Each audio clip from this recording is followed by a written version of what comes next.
Hello everyone, welcome to practice mock.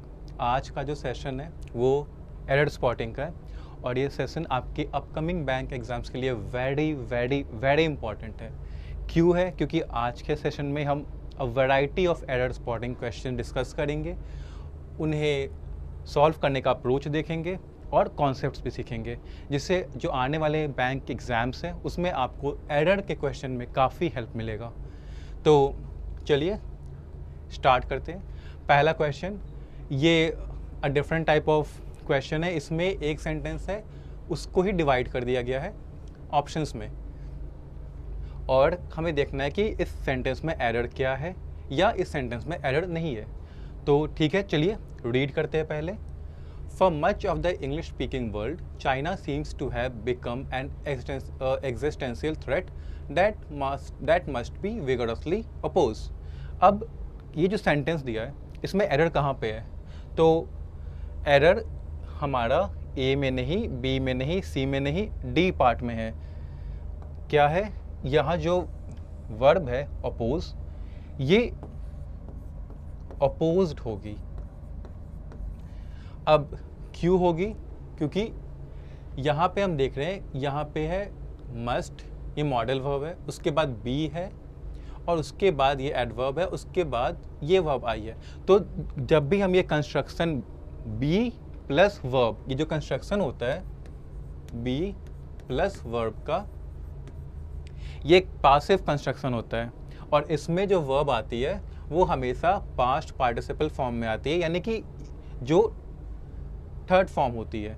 तो यहाँ पे जो अपोज है वो एक्चुअली उसका बेस फॉर्म है, तो हमें इसको चेंज करना है अपोज से। ये जो कंस्ट्रक्शन है ये पैसिव है, पैसिव वॉइस की है।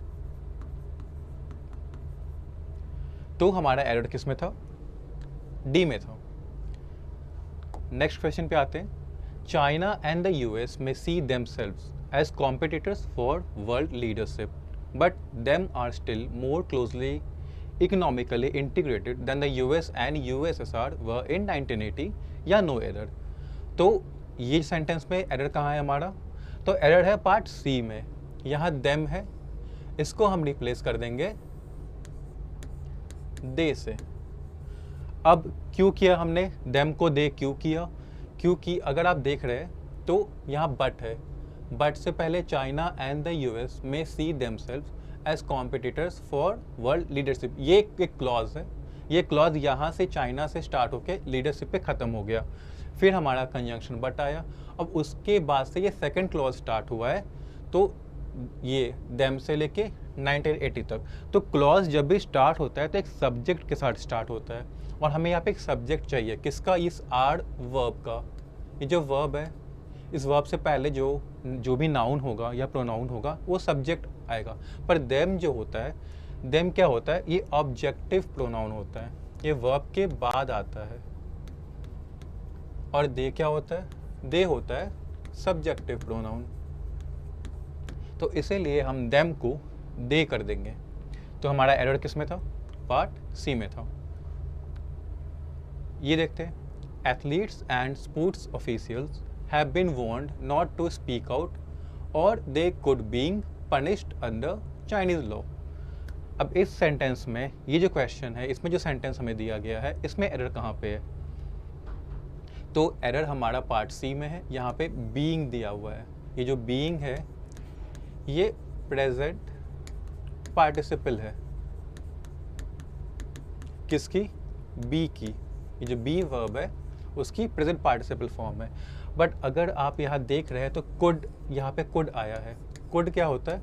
एक मॉडल वर्ब होता है, जैसे मे, माइट, शुड, कैन, कुड, ये सारे मॉडल वर्ब होते हैं। तो मॉडल वर्ब के बाद जो भी वर्ब आती है वो हमेशा बेस वर्ब होती है, या जो वर्ब की प्लूरल फॉर्म होती है वो होती है। तो बी का जो बेस वर्ब या प्लूरल वर्ब है वो बी ही होता है। तो हम यहाँ पे बीइंग को बी में रिप्लेस कर देंगे और सेंटेंस होगा they could be punished under Chinese law, मतलब उन्हें पनिश किया जाएगा। तो एरर कहाँ था हमारा? सी में था। Next question. Public lands is being converted to private holdings in a land grab we have been studying for the past decade. No error.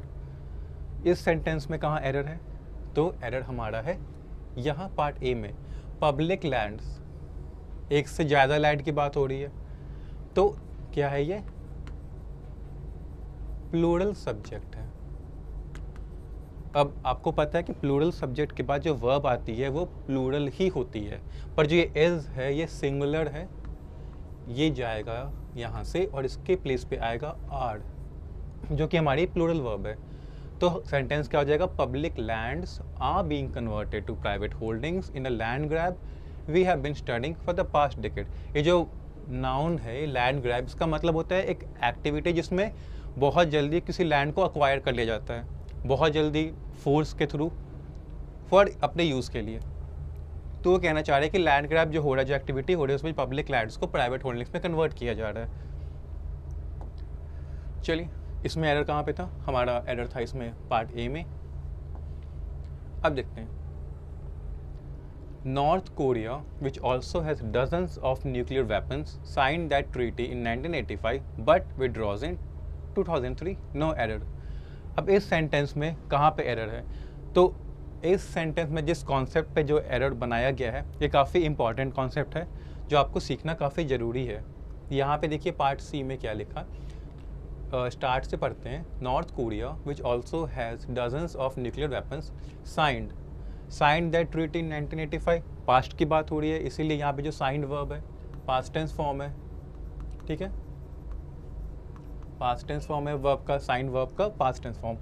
तो उसने साइन की ट्रीटी 1985 में, बट उसने विड्रॉ कब कर लिया? 2003 में। तो उसने विड्रॉ ऑलरेडी कर लिया है। यहाँ पे जो रेफरेंस दिया गया है, टाइम रेफरेंस, ये बता रहा है कि 2003 में ये एक्शन जो था वो हो चुका है। तो हमारा जो यहाँ पे वर्ब विड्रॉज है वो गलत है, ये एक्चुअली प्रेजेंट टेंस का है, इसको हम कर देंगे विड्रू में। और जो कॉन्सेप्ट मैं आपको बताना चाह रहा हूँ वो है पैरेललिज्म का। यहाँ पे जो बट है ये कंजंक्शन है, तो बट के दोनों तरफ अगर वर्ब आती है तो वो सिमिलर फॉर्म में होती है। अगर जो ये वर्ब जो बट से पहले आई है, अगर ये पास्ट टेंस में है तो बट के बाद वाली जो वर्ब होगी वो भी पास्ट टेंस में ही होगी। तो हमारा एरर किस में था? डी में था। Okay, next question. Sea grasses are often called foundation plants or ecosystem engineers because they modify their environments to create unique habitats or no error। तो ये जो क्वेश्चन है, इसमें जो सेंटेंस दिया गया है, इसमें एरर कहाँ पे है? तो एरर आपका है यहाँ पे पार्ट सी में, देयर में।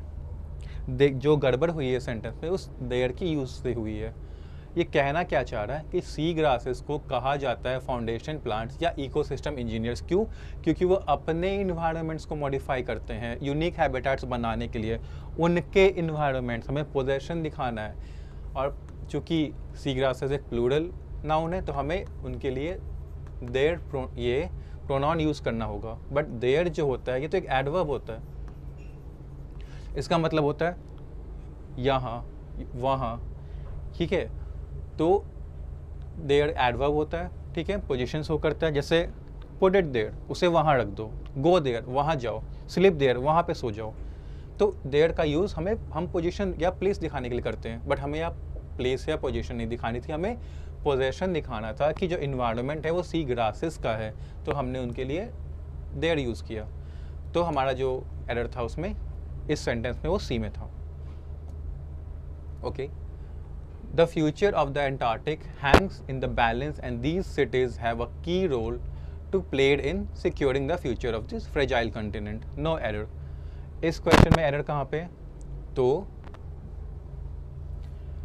ये जो सेंटेंस है इसमें एरर देखते हैं कहाँ पे है। The future of the Antarctic hangs in the balance and these cities have a key role to, हाँ मिल गया हमें एरर, सी में है, प्लेड नहीं होगा, प्ले होगा। अब क्यों प्ले होगा? तो आप देख रहे हैं कि यहाँ पे इससे पहले टू आया है, ये टू क्या है? ये एक्चुअली इन्फिनेटिव कंस्ट्रक्शन है, टू प्लस वर्ब, इसको आप इन्फिनेटिव वर्ब भी बोलते हैं। तो हमेशा जो टू प्लस वर्ब में जो वर्ब यूज़ होती है वो हमेशा किस में होती है? बेस फॉर्म में होती है। बेस फॉर्म जो मैंने आपको भी पिछले क्वेश्चन में बताया, उस फॉर्म में। इसीलिए ये जो प्लेड है ये पास्ट टेंस फॉर्म है, इसको हम चेंज कर देंगे और प्ले कर देंगे। तो आपका आंसर क्या होगा कि the future of the Antarctic Hanks in the balance and these cities have a की रोल टू प्ले, कि इन सिटीज़ के पास एक की रोल है, एक इंपॉर्टेंट रोल है जो उन्हें प्ले करना है। और वो रोल क्या है कि उन्हें इस फ्यूचर, इस कॉन्टिनेंट के जो फ्रेजाइल फ्यूचर है, जो फ्रेजाइल मतलब ऐसा जो काफ़ी जल्दी डिस्ट्रॉय हो सके, डैमेज हो सके, वो फ्यूचर को सिक्योर करना, वो रोल वो प्ले करेंगे। तो हमारा एरर जो था वो पार्ट सी में था। Okay, Bronze enabled people to make better tools and weapons as well as beautifully jewelry and sculpture. No error. इसमें कहाँ पे एरर है? तो हम देखते हैं कि हमारा एरर इसमें पार्ट डी में है, और एरर यहाँ पे ब्यूटीफुली लिखा हुआ है, और यहाँ पे ये ज्वेलरी एंड स्कल्पचर जो है ये नाउन है। तो नाउन को एडजेक्टिव मॉडिफाई करता है, ना कि एडवर्ब। पर ब्यूटीफुली क्या है? ये एडवर्ब है।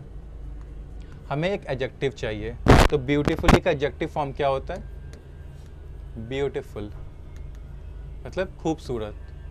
तो खूबसूरत और कल्चरल मूर्तियों की बात होती है, तो हमें ब्यूटीफुली को ब्यूटीफुल करना होगा। तो नाउन्स को हमेशा एडजेक्टिव मॉडिफाई करते हैं, एडवर्ब्स, एडजेक्टिव्स, वर्ब्स और दूसरे एडवर्ब्स को मॉडिफाई करते हैं। यहाँ पे नाउन था, सो हमने ब्यूटीफुली को ब्यूटीफुल में चेंज कर दिया। तो हमारा एरर किस में था? पार्ट डी में था।